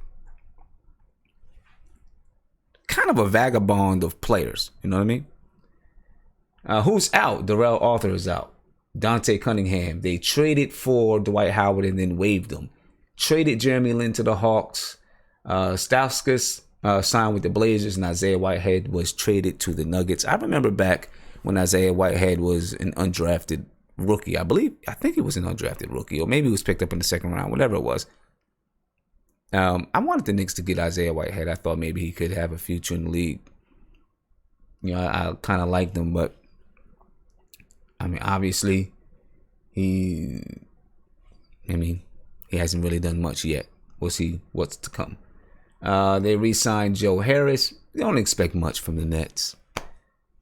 You know, I expect them to come out and fight and compete. And, you know, they played hard last year. They were hard. They played hard. They played hard last year. I will give them that. CP the Artist, you said you thought Napier was going to be a star.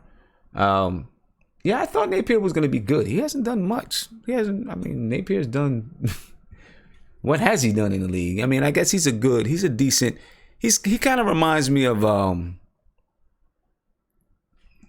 what's the dude we had last year? The point guard we had last year, and then we let him go. He kind of reminds me. I feel like he's going to have a career like him, you know. He'll end up going to a team that has a starting point guard and be a really good backup point guard. I mean, that's what he is now, basically. You know, he'll probably have a career as a backup point guard, which, hey, I take that. I would take that in the league. I would be a career backup point guard with no problems at all. You know what I mean? All right. Got a B+. CBS gave him a B+. All right, so now let's take a look. We're going to take a look at... we'll go over here and we'll take a look next at the Philadelphia 76ers. All right, the 76ers brought in Wilson Chandler. I like that. I like that trade. 76ers brought in Wilson Chandler. Mike Muscala or trade with the Hawks. They drafted Zaire Smith. Drafted Landry Shamet. Well, actually, Zaire Smith was a trade with Phoenix. They traded away... what's his name? Can't think of his name right now. Then they drafted Shake Milton with the 54th pick. Out. Justin Anderson was traded to the Hawks. Marco Bellinelli signed with the Spurs. Rashawn Holmes traded to the Suns. Isan Ilyasova signed with the Bucks. And Cabarrot was traded to the Thunder. Re-signed J.J. Redick and Amir Johnson. I know some people was hoping that the Knicks would be able to find a way to pawn Courtney Lee off with the Philadelphia 76ers. Instead, they went ahead and re-upped with J.J. Redick, which I think was the right move. You know what I mean? They developed a little bit of chemistry with J.J. Redick, so I think it was definitely the right move. Re-signing J.J. Redick. He fits in well with them. He's a good... he's a leader. He's a veteran. That's been there. He's been to the dance a few times with, obviously, the Los Angeles Clippers. And you know what? I know that the Philadelphia 76ers look like they have a really, really good future. I feel like they're going to be the Los Angeles Clippers of the East. A team that has all this talent and is supposed to make it to the chip every year. But something happens and they don't get there. I don't know. You know what I mean? I don't know why. And there's nothing. This is just something that I feel. It's just something that I feel. I don't know why, but I feel like that's what they're going to be. I hope they do. Well, no, I don't hope they do better, because if they do better, then that means that they knock the Knicks out.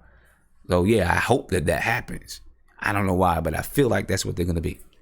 All right, the Toronto Raptors. In Danny Green, trade with the Spurs. I think that's a really good pickup. Kawhi Leonard. Of course, that's a good pickup. Greg Monroe. He could be an underrated pickup for the Toronto Raptors. You know what I mean? Defensively, there's some problems with Greg Monroe. He's not the best defender. I'm going to say average at best. But he can score in the post. He can rebound the ball. And he's a decent passer. He's a decent passer from that high post. He could be an underrated signing for the Toronto Raptors. I'm interested to see what's going to happen there. All right. Out is DeMar DeRozan, traded to the Spurs. We all know about that. All right. Alfonso McKinney waived. Jacob Poeltl traded to the Spurs. Re-signed Fred VanVleet. Raptors got the grade of an A. which, I mean, just by bringing in Kawhi Leonard, I guess you get a grade of an A. You know what I mean? Toronto better than the Sisters. Romeo Dreddy said, yeah, I agree. Toronto's better than the Sixers. I think Toronto is way better than the Sixers. You know, I don't know. I just have that feeling about the 76ers, man. Just have that feeling about them. All right. And last but definitely not least, we're going to talk, let's take a look at our beloved New York Knicks. And, you know, we've been talking about this all season, all off season, so we know everything that the Knicks have done, but we'll look at it anyway. In is Mario Hezonja, Noah Vonleh, Kevin Knox drafted with number 9, Mitchell Robinson drafted at number 36. Out is Michael Beasley, signed with the Lakers. Kyle O'Quinn signed with the Pacers. I feel like we're going to miss Kyle O'Quinn, though. I really do feel like we're going to miss some of the toughness that he brings, the passing from the high post. Hopefully we make up for it. Find some people to make up for it. You know, maybe Noah Vonleh or whatever can make up for it. We'll see. But I do think that we may miss some of what Kyle O'Quinn brings to the game. You know what I mean? And the Knicks re-signed Luke Kornet. Interested to see what Luke Kornet is going to be able to do for the New York Knicks. You know. And they gave the Knicks a B+. That's okay. That's cool. I'm cool with that. You know, but that's where we are. That's looking at that Atlantic Division. Where do you rate them? Where do you put them? Me, I think Boston is going to be number 1 in the Atlantic Division. I think Boston is going to win the East. I take Toronto at number 2 in the Atlantic Division. Philadelphia at 3. And then, you know, I have to see what's up between us and the Nets. Yeah, I see what's up between us and the Nets. But I'm going to say that we will be above the Nets. I'm hoping we'll be above the Nets. I think we'll be above the Nets in the Atlantic Division.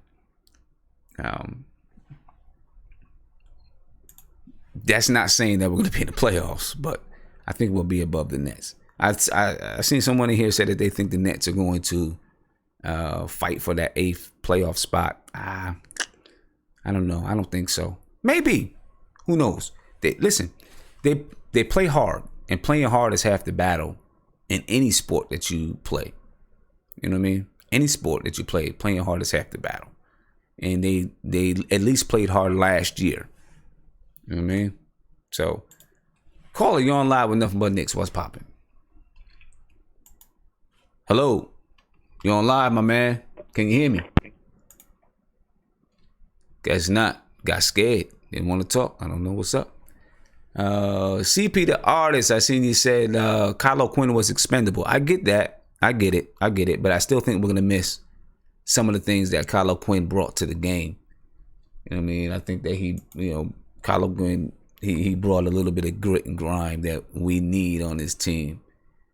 And that I don't see that we have right now. You know? All right, chat. I'm swinging it back over to you, chat. We're going to check you out. We're going to find out what's going on. I see Marcus talking. So, Nate. My man, Nate, if I can get you open. Nate, man, what's going on in the chat right now? What's going on, man? We're talking about point guards. What is considered as... Yeah, we don't need point guards that pass. Okay, so you're saying what's considered a what? What's considered a what? A traditional point guard compared to like today's NBA point guard, which is more of a shooting guard than a point guard's body. Okay. But half of the people are arguing that we need traditional point guards because you need somebody to break the defense down, make the right passes, defend the ball. The other side's arguing that you need more of a shooting guard or more of a shooting point guard. It's just okay. So I was being nice. Okay. Hold up, Isaiah. Hold on for a minute. All right. So I got all you guys unmuted. So I'm gonna let you guys go ahead and talk for about a minute or so. I'm gonna give you guys 2 minutes. I'm gonna give you guys 2 minutes to go at it as a group. I'm gonna just ask you not to, don't overtalk each other.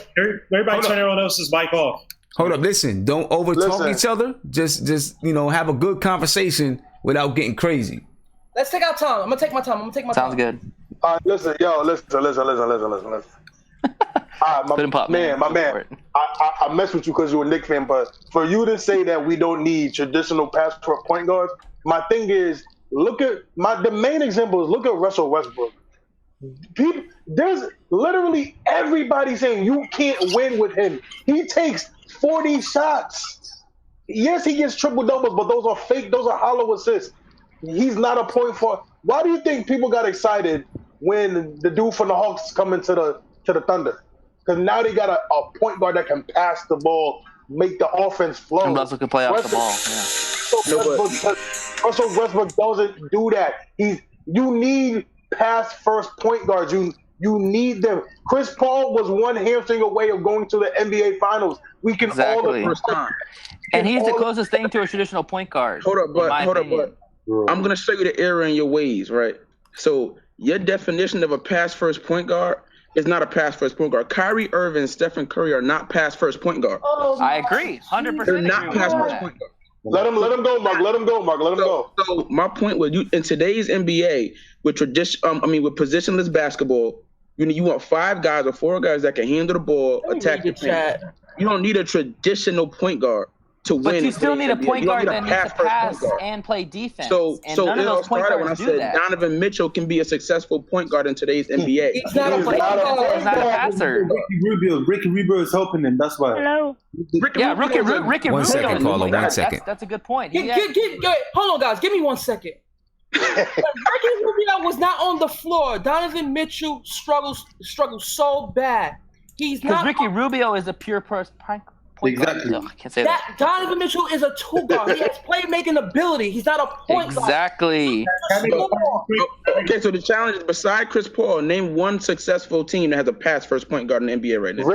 John Wall. John Wall got a pass first point guard. Yes, he is. He can't watch Stephen Curry. You don't watch Stephen Curry? He sets up the offense. That's passing the ball to make the Ntilikina's a pass first point guard. Rondo's a pass first point guard.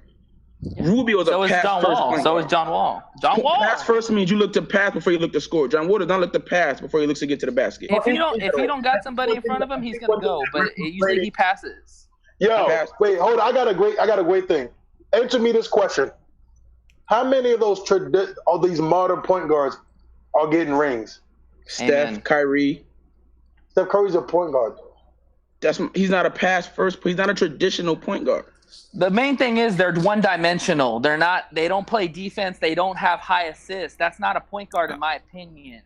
But then you're thinking about the 90s, John Stockton, the early 2000s. Hey, man, last time I checked, defense wins championships, man. You still need defensive to win championships. Yeah, but the whole point is whether you need a traditional point guard, right? I think what we're conflating is what the current trend is right now in the NBA versus what wins.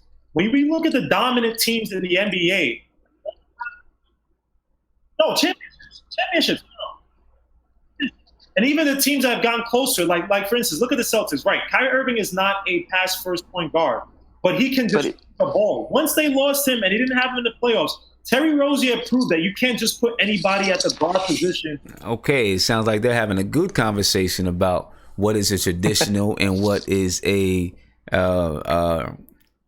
modern day point guard and which one you need to win a championship. And listen, this is my opinion on that is that you do not need to have a point guard that is like a Kyrie or a Russell Westbrook or Damian Lillard, but you do need to have a guard that can penetrate, whether that be your shooting guard or your point guard, which is the reason why I think Rubio and Donovan Mitchell work well together. Frank Ntilikina and someone like Kyrie could work well together.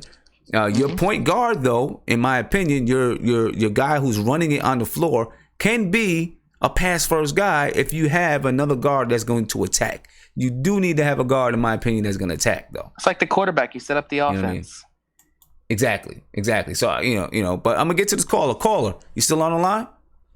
Yep. What's going on with you?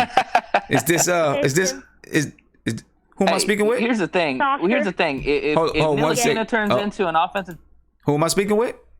Oscar, what's going on, man? I'm glad you called in because we had some people asking for Oscar to call in because some of these guys don't know what they're talking about. That might be including me, man. So, what's your take on everything that you've heard from today? So, about the Kyrie Kemba debate, I really don't see why this is being debated. I mean, Kyrie's definitely a more efficient scorer, more than 3 points per game better career-wise than Kemba, shooting more than 5% better. He's also taller, bigger, all that stuff, but also more experienced, obviously, with the 3 finals runs and the win in 2016. Kemba never really had any team success apart from 2015. They made like the second round, doesn't really count. And I still think Kemba would be a good addition and a good fit, but if he was in New York, he would shoot lower percentages than Kyrie, and even though he'd have like other scores that he never did in Charlotte with Knox and KP, he still just wouldn't have the upside that Irving would have. He's not as young, he's not as good of a defender, and I just really think Irving is a better player. Okay. Now, let me ask you this. Would you take him? Let's say you can't get Kyrie. Would you take Kemba? Yeah, definitely, because it allows you to move Burke to the bench where he's better. It allows you to move Ntilikina to the 2 where he's better, and it kind of just optimizes the roster. So I still think that he'd be a good pickup, but Irving should be number 1 on the free agent list. Okay. Well, okay. Yep. I agree with you there. He should be number 1 on the free agent list. If you were Scott Perry, would you look at the option of saying, well, we can get Kemba and then spread the rest of the money around? Would you look at that? Or are you just like, Kyrie is the first guy, getting Kemba and spreading it around is the second option. Kyrie is, that's it.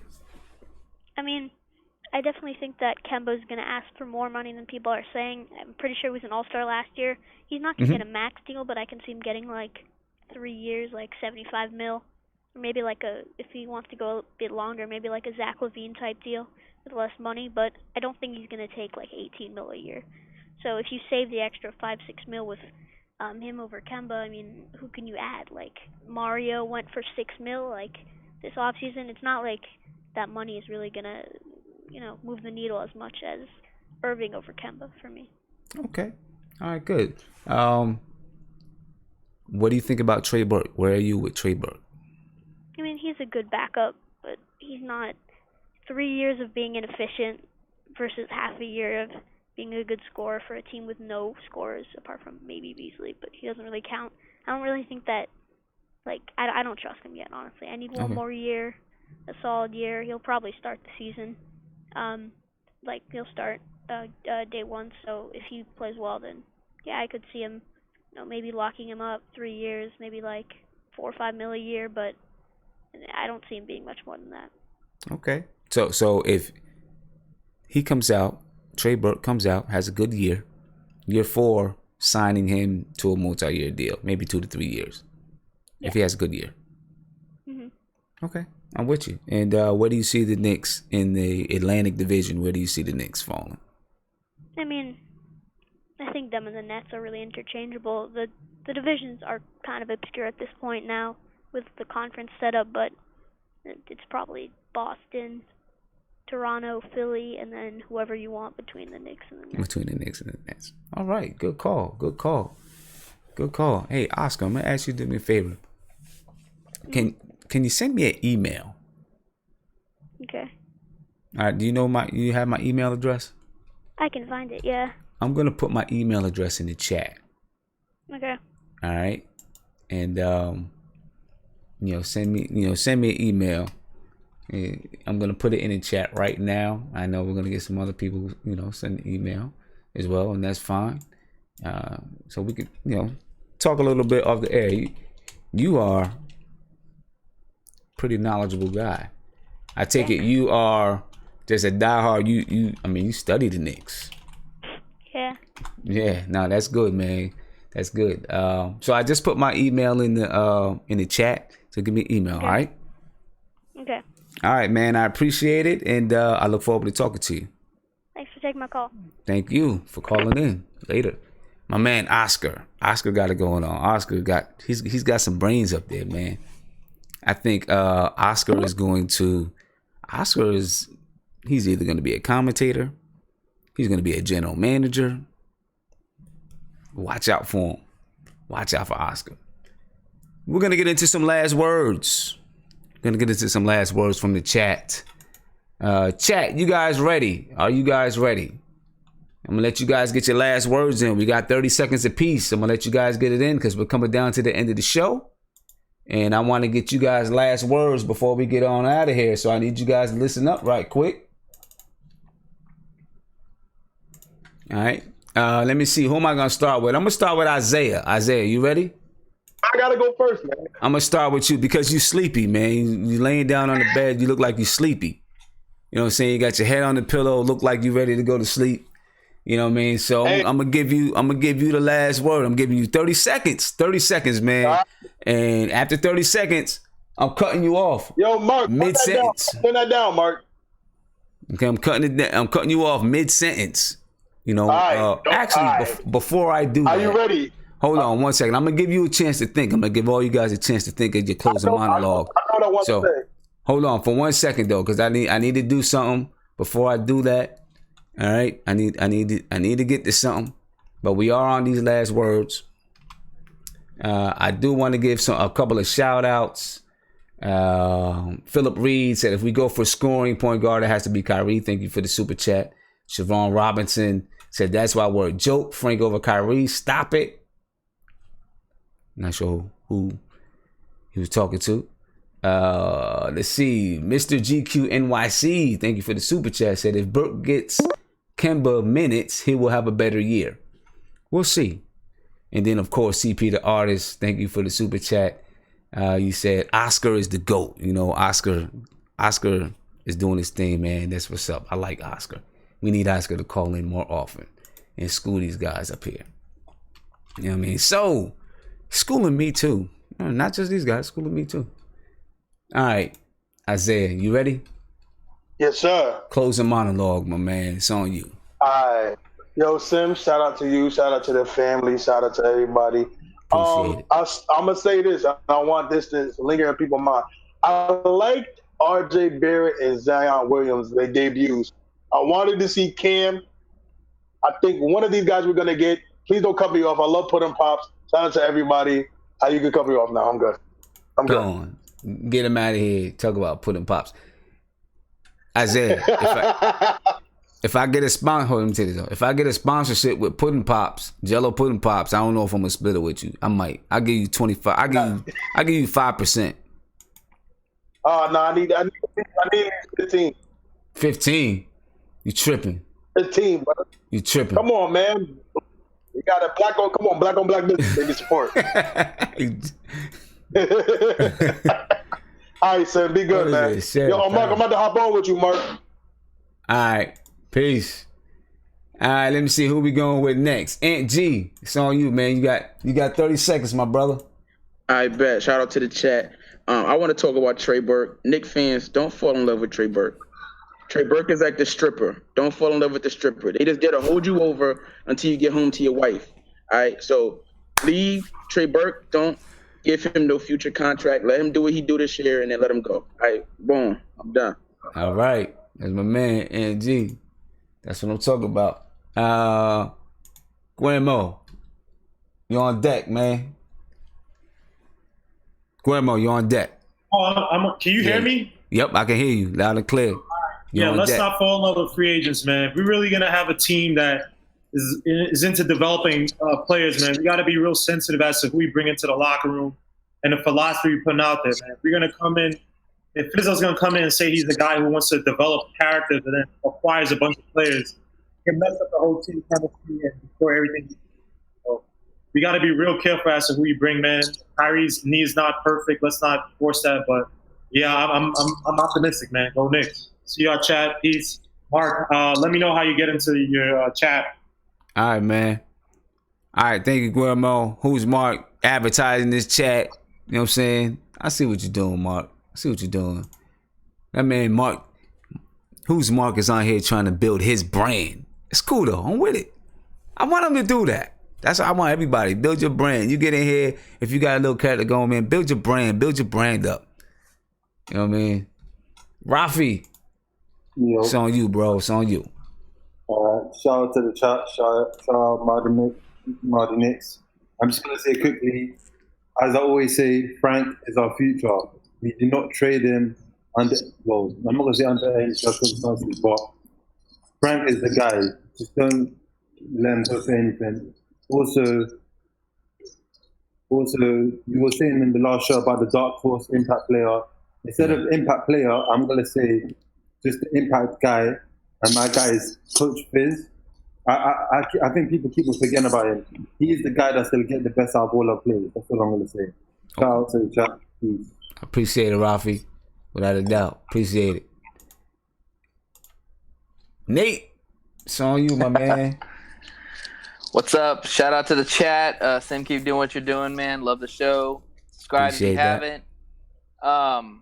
You know, guys, I mean, we just gotta keep going forward. You know, keep watching these videos of these young players. It's exciting. I hope they all come out and they just ball out the whole season. It's gonna make our team even better and more attractive. And you know what? As far as free agency, hey, if they move the needle for us and they get us farther in the right direction, I'm all for it. So, all right, that's about it. All right, see you Sunday. See you Sunday night. All right, Bob. Peace. Mark. Sam, who is Oscar? Bro. It's on you. Who is Oscar? We gonna find Oscar. Got some. Who was that kid? Yo, Oscar, he's on point, man. Oscar is on point. Everything I said. Yeah, Oscar. He's 12. Jesus, yo, I instantly just fell in love with the kid. Yo, he needs to come on this show again. Yeah, he was on the last show. He was on point. Yeah, Oscar. He does his thing. Wait, he added his little big words. I like that. I like that. Yeah, I like that, man. The kid's got a future. He's got something big going on. You saw the points he brought with Trey Burke, right? Yeah. Okay. All right. So what's your last words, man? What's your last words, Mark? All right, my last words is, man, just let's not do no dumb Knicks. Let's not do the Knicks thing.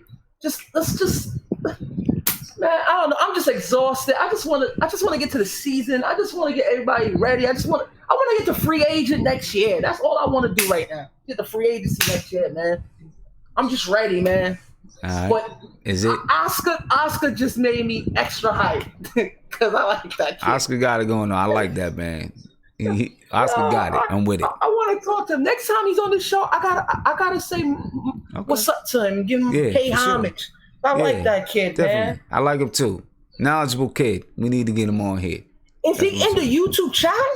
I'm not sure. Just called in? I think he just called in. I don't know if he's in the YouTube chat, but man, for 12 years old, man, these kids are smart as hell. That's right, man. Paying attention to the game. That's what it is. Listen, let's put it like this.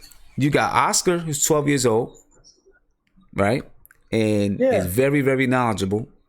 We had a guy that called in and trying to tell me that he wouldn't pick up a player because there was garbage in 2K. Oh my God. So I mean, listen, I would what's never going go that on, far. man? What's up? And my man, if you listening, the guy who said about a 2K, you brought it upon yourself, bro. I'm sorry. Yeah, you just like someone in the chat said, Kyrie's you can't say that. Star and Kemba Walker's a star. Yeah, I'm telling you, some of these people in the chat is just dumb. And whoever calls in is just dumb. You just can't say that, bro. If you I mean, I know you like to play 2K and all of that, but you can't decide who you're gonna trade in real life because of 2K. Because it might just be that you some trash in 2K. You might just be trash. Basketball. You know what I'm saying? You might just be some garbage in 2K. So, all right, Mark, I'm gonna let you rock, man. All right, bro. All right. Later, man. Peace. Yeah. Peace. There we go. And here we go. Last words, folks. My last words for the night really don't have to deal with basketball. And we started the show with it. Respect, rest in peace to Aretha Franklin. And it's just about respecting the legends and the people that came before you.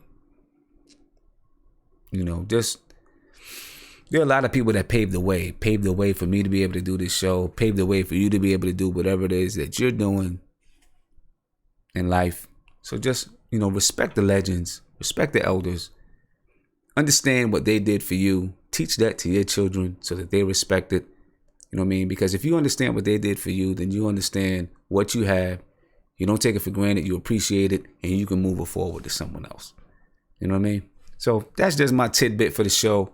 And if you haven't subscribed, subscribe. Ring that notification bell so you can know anytime that I'm live. I'll be back on Sunday night so we can have another good time. Peace.